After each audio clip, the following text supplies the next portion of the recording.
आज की शुरुआत मैं एक छोटी सी घटना से करता हूँ। एक शहर में मैं था। कुछ लोग मुझे बुलाने आए कि मेरी माँ को संबोधित कर दो। मैं जब वहाँ गया तो पाया कि सामने वाला इस अवस्था में अनकॉन्शियस है कि वो सुन भी नहीं पा रहा। अब ये सुन रहा है कि नहीं सुन रहा, वो कुछ व्यक्त भी नहीं कर पा रहा। तो अब बड़ी मुश्किल कि सुन रहा है सामने वाला या नहीं सुन रहा। तो मैंने जो कुछ किया वो ये मानकर किया कि मान लो वो सुन रहा है और मैंने उसे संबोधन दिया। लेकिन उस घटना से मुझे एक बात ख्याल में आई। लोग समाधि मरण के विषय में तब सोचते हैं जब डॉक्टर हाथ खड़े कर देते हैं, जब लोगों को लगने लगता है कि अब प्राण बचने वाले नहीं हैं। अब आप सोच सकते हैं कि ऐसा लोगों को कब लगता है। ऐसा तो तब लगता है जब सामने वाला खाना पीना बंद कर देता है, शारीरिक बहुत सारी क्रियाएं बंद हो जाती हैं। तो उसमें क्या होता है कि उसे सुनाई नहीं देता, दिखाई नहीं देता, कुछ समझ नहीं पड़ता। अब आप सोचिए दोस्तों कि ऐसी परिस्थिति में किसी व्यक्ति को आत्मा जैसे गूढ़ रहस्य को कैसे समझाया जाए, आध्यात्मिक शिक्षा कैसे दी जाए, जिसने कभी सुना नहीं, कभी समझा नहीं, और उस अवस्था में एक शब्द बामुश्किल सुनाई देता है जब आप चिल्ला चिल्ला कर बोले। तो दोस्तों, यहाँ हमें समझना है कि जैसे वृद्धा अवस्था आती है, वहाँ सुनाई नहीं देता, तो इससे समझ आता है कि समाधि की तैयारी वृद्धावस्था में नहीं, युवा अवस्था में करनी चाहिए। जैसे हम युवा अवस्था में हमारी ज़रूरत होती है धन कमाना, तो उसके लिए नौकरी, शिक्षा हमें चाहिए होती है, तो उसकी तैयारी हम बचपन में करते हैं। लेकिन दोस्तों, एक छोटा सा अंतर है कि बचपन में हम छोटे होते हैं, बालक होते हैं, हमारे ऊपर हमारे पेरेंट्स होते हैं, तो वो हमें डांट फटकार करके पढ़ा देते हैं, एजुकेटेड बना देते हैं।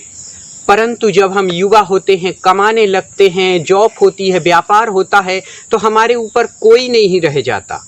उस परिस्थिति में वृद्धा अवस्था की तैयारी कौन कराए? तो दोस्तों, ये तो आपकी अपनी अंडरस्टैंडिंग है, आपकी अपनी समझ है कि आप जीवन के अंतिम क्षणों में क्या चाहिए, उसकी शिक्षा आप प्राप्त कर सको। तो दोस्तों, इस घटना से आपको शायद कुछ सजगता आए और आप अपनी आत्महित के विषय में कुछ तैयारी करने को उत्सुक हों। तो उसके लिए मैं आपको बताना चाहता हूं कि किस तरह से आपको अपने जीवन की तैयारी करना है।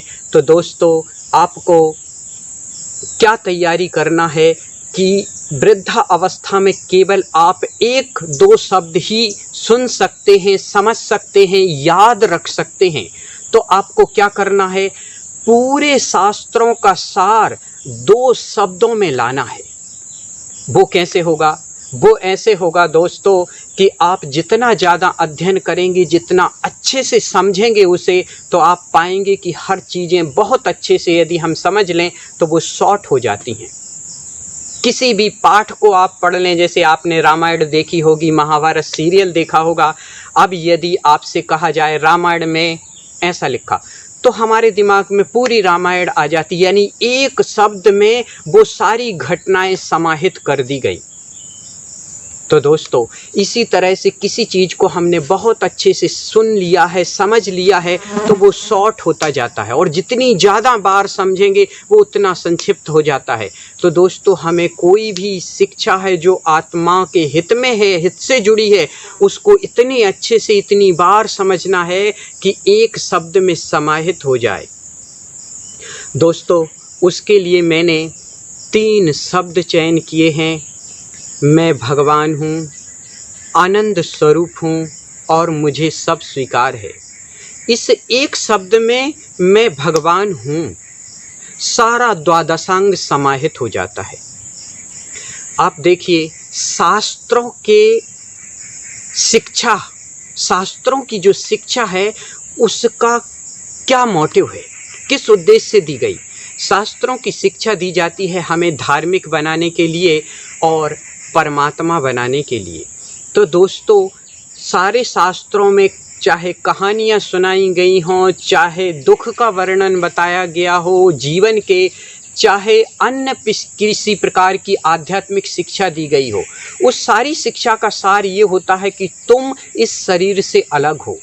तो दोस्तों, शरीर से अलग होने की अवस्था का नाम ही तो परमात्मा होता है। हमारे पास दो प्रकार के शरीर होते हैं, एक ये स्थूल शरीर और एक होता है सूक्ष्म शरीर। जब हम मरते हैं तो ये स्थूल शरीर हमसे, हमारी आत्मा से अलग होता है, और जब हम निर्माण मोक्ष को प्राप्त करते हैं तो इस सूक्ष्म शरीर भी हमारी आत्मा से अलग हो जाता है, तो उसको मोक्ष कहा जाता है। तो दोस्तों, इन्हीं कुल मिला के शरीर को से अपने आप को अलग करना है। तो शरीर से अलग करने के लिए दोस्तों हमें जो शिक्षाएं दी गई हैं, वो शिक्षा यही तो बता रही है कि मैं भगवान हूँ, मैं भगवान हूँ, अर्थात शरीर मुझसे अलग है, मैं शरीर से अलग हूँ। तो यह सारा द्वादशांग का सार आ गया। दूसरा सूत्र मैंने कहा, मैं आनंद स्वरूप हूँ।